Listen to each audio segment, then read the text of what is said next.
ремень такпаганыма нарушение деп бияқта акебиз токтотту мени. Анан буга чейин деле ременим жок.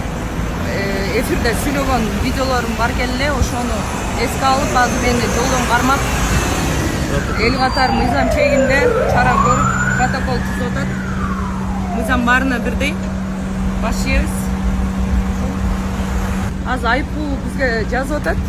Мен ошо правам өзүнө буйруса, айыппулду өз убагында төлөп коем.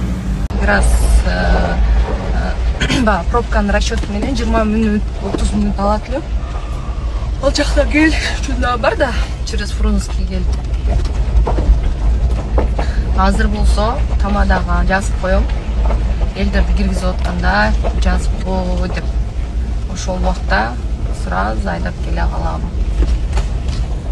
Ооба, ошол Арзу, Олигарх да, ошолорду унуттум. Ошолор жакын бизге. Үйгө келип калды, мына мисалы үчүн.